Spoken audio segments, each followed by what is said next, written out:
understands a lot less than he really does understand. We had a situation here, a general practitioner Yeah. saw our ad, And right. okay? And he was buying from our competitor a system, Right. some $800,000. Right. And our salesman told him it's 1.5, okay? So the salesman comes to me and says, can't get the order, it's 1.5. So I call the customer, okay? Together with Webinani, okay? Yeah. We closed that order in 2 days, That's the way to do it. okay? The price had no meaning. Right. The technology had the meaning, 100%. okay? But it's never give up Yeah. and never give in. Give in, absolutely. And I love that statement. And I would think a close that you could really add in to those kinds of situations as well when it comes to the financial side. It's always good to reduce your price to what you were just going to be, you're destroying the other technology. So we would ask the question, in my way of asking it and selling, so let's assume both machines were $800,000 in that scenario. Which one would you buy? Well, obviously you'd like the upright, it's an issue of money. So if you see the advantage of the upright, why would you want to waste $800,000 to get into yesterday's technology when, granted, our investment's going to be a little bit bigger, but I can prove to you that half of the scans in the country get better results from ours? You'd obviously want to be in the business that's going up, not the business that's going down. So wouldn't you, I got to close, wouldn't you agree, I always throw on that confirmation question at the end, so wouldn't you agree that the investment in a recumbent MRI, no matter what it was, would be an inferior investment compared to getting today's technology? And then you shut up and you make them answer. We have the golden seal, Yeah. and that is 50% of all MRIs that are done on the spine. Correct. And no other MRI can do it. That's right. So that we get 50% of the patients, so we get 50% of the revenue. Right, absolutely. Glenn, one thing we haven't talked about, which I think is important, and it relates to what you talked about earlier on contacting face-to-face. Yeah, can we get to that? Saul, can you just finish what you were mentioning? Thanks. What my idea is, do not underestimate our product's capability to override nose. Who thinks the MRI that we have, especially when aimed at the back, is not the best option out there? Who doesn't believe the upright MRI for back scans is the best way to go? I'm sure you're preaching to the choir. Right? Okay, but you have to be, that has to be your mindset, not that you just conceptually believe it. It's got to be coming out of you. Everybody you have the opportunity to talk to, it has to be coming out of you because you have a one-of-a-kind. It takes some nerve to close big deals. There's no question about it. You have to be willing to stand up to somebody and say, I respectfully disagree. And I've studied it. And if you give me the opportunity and you're looking for an investment, which I still say should be our major focus, we'll get to the machine later. But if you're looking for a major investment in this business, this is the only option that really makes sense at this point.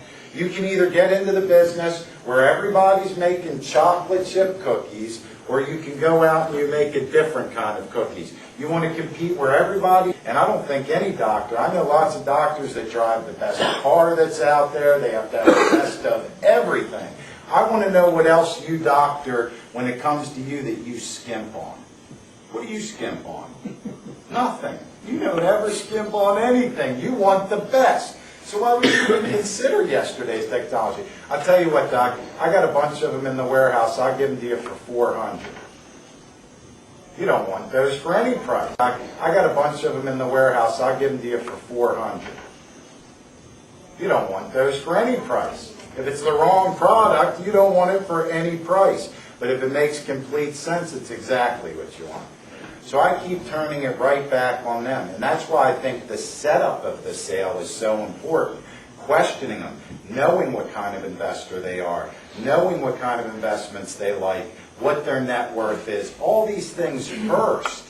And then let me plug their capabilities and their qualifications into a groundbreaking investment. And those are the words I would use. You know what? I'm a very animated guy when it comes to talking. I'm a firm believer in what's called word pictures. If you notice the way I speak most of the time, I unfold a story for you in the way that I speak. I do that intentionally because it makes a much clearer picture for the prospect. I'm pretty sure, Sal, one of the problems, if we went out and we sat with every one of the prospects that everyone has in the room, a bunch of them are stalled just over some information, and we're just not sure what it is at this point. And I think if you did a switch pitch kind of a thing, had somebody call everybody else's prospect, they switch each other. And they just do it as a customer service call. I'm calling you from the home office. I noticed one of our representatives has seen you in the last year. I was wondering, was he courteous? Was he on time? Did he have all the information for you? Just a simple customer service call. And at the end, I'm just wondering for our information as a little survey, what is it that's causing you to hesitate? And I bet you the answers you would hear would blow you away, that they would be simple things that you could work out. This with is a lot being of them. done in the industry every day. You buy a car, Oh, yeah. you bring it in for service, the next day they call you. It's "Were you coming from my satisfied?" room. That's what we're doing. And they come back in, and we say, if you had service on your car, how about maybe now if I have a guy bring over a new one and show it to you? You know how many sales they make of cars that are 1 year old and are traded back in? It happens all the time. Absolutely. These are the psychological trips of setting somebody up. And this is a psychological sale, guys, because a lot of it's conceptual until they can touch the machine.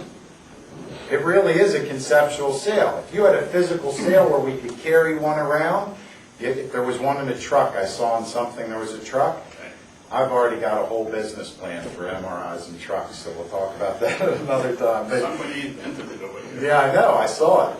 So, I mean, I think, for example, that could be a gigantic sales tool. Let's say a guy, you make a goal as a representative that they need to generate X number of prospects in, let's say, a quarter, and then you'll bring one out.